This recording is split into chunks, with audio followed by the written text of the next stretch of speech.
Hello guys, Merry Christmas. Naisipan kong pumunta ngayon ng Jerusalem kasi Pasko. Naka-off ako ngayon, nagpa-off ako talaga kasi gusto kong mag-rest ng Christmas Day. Yun. Yun, hindi ko nadala yung passport ko. Nagtanong dyan sa amin bago ako pumasok sa train station. Passport mo, na-forgot ko. Sabi niya kahit picture meron ka. Ngayon ang sinisearch ko na sabi niya wag na lang. May dala ka ba diyang patalim? Matutulis sa bagay. Pero nakatitig siya sa akin, hindi ko alam kung nagandahan ba o naiinis ba o ano. Charot. Ayun, napakahalaga po talaga na meron tayong palaging dalang passport. Or kung hindi man natin dala, kahit picture lang sa cellphone, yung passport tsaka visa. Yung visa namin ma-expired na sa December 31. Inalarm ko yung aming HR na may expired na at alam naman daw na niya yun. Pero meron po akong picture sa aking photo gallery sa cellphone ko ng aking passport at ng visa. Kaya malakas ang loob kung gumala ngayon. Yun lang yun.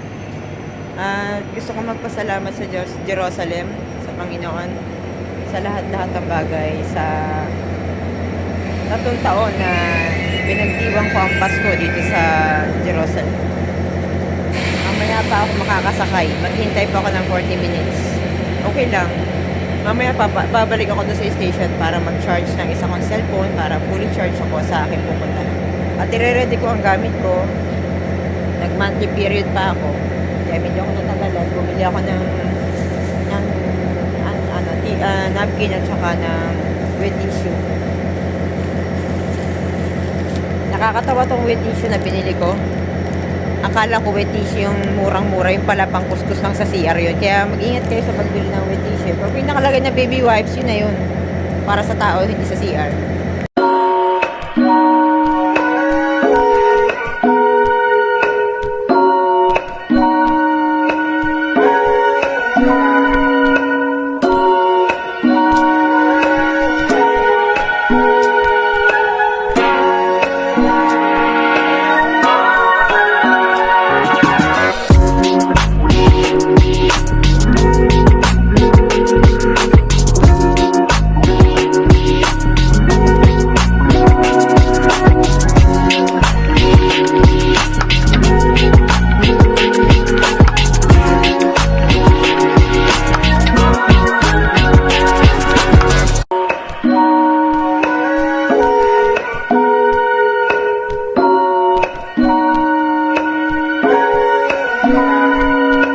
Ayan, hello everybody. Alam niyo ba na bago pumasok ng train station, nagpa-load muna ako. And then, may nagpa-load sa akin. Bumili muna ako ng pangangailangan ko. Lumipat ako ng pwesto kasi may nasa likod ko. May nagbigay sa akin ng newspaper, hindi ko naman naiintindihan. Tinranslate ko. Kasi kung sino itong babaeng ito. Si Taylor Swift daw. Hindi ko alam kung concert ba dyan mamaya or sa mga susunod na araw o sa bagong taon. Shoutout sa mga hotel workers dyan. Maglilinis ng room ni Taylor Swift. Napakaswerte nyo. Gaganapin itong concert na to sa Yarkon, Tel Aviv. Kung ito'y ngayon, pwede akong manood. Kaso may ticket yan. Mahirap gumala ngayon. The most famous in the world na singer, Taylor Swift. Anyway, hindi yung concert ang sadya ko, kundi ang Jerusalem. Kung lulubin ng Panginoon, makakapanood ako niya ng libre. Di ba? But bago ako pumasok ng train station, humingi ako ng magazine na to. Inabot, kinuha ko na. Nagtanong ang security sa akin, passport mo, pasaan ka? Akala siguro manonood ako ng concert. Sir, naiwan ko po yung passport ko. Picture ng passport. Yung tinitingnan ko na yung cellphone ko para hanapin yung picture, wag na lang, sabi niya. May patalim ka ba dyan? Wala po, sir. Seryoso siya, tinititigan niya ako. Hindi ko alam kung nagagandahan ba siya sa akin or ano ba ako. Pakikita ko sa inyo yung magazine na concert ni Taylor Swift. Ingat po tayo. Alam niyo naman kung saan may kasiyahan. And I wish na maging mapayapa ang concert na to ni Taylor. Panoorin niyo po. But anyway, shoutout pala dun sa nagbigay na regalo sa akin. Pusa. Pakikita ko sa inyo. Ayan, ito po ang regalo sa akin. Shoutout pala kay Secret. Pagpapalain siya ng Panginoon. Kapag hindi ko binanggit ang pangalan niya, alam na niya kung sino siya. At, alam na mahilig ako sa pusa. Ayan. Hugis pusa ang binigay niya sa akin stopwatch. May marka ng paa ng pusa. At kanina nagpakita sa akin si Christmas. Christmas, gusto makipagharot sa akin pa. Nandun yung video sa isa kong cellphone. Mamaya na lang pag uwi ko i-upload. Yan ang pinagagawa ko. Kaya kahit kwarto ko, hindi ko na maayos-ayos. Puro ako vlog.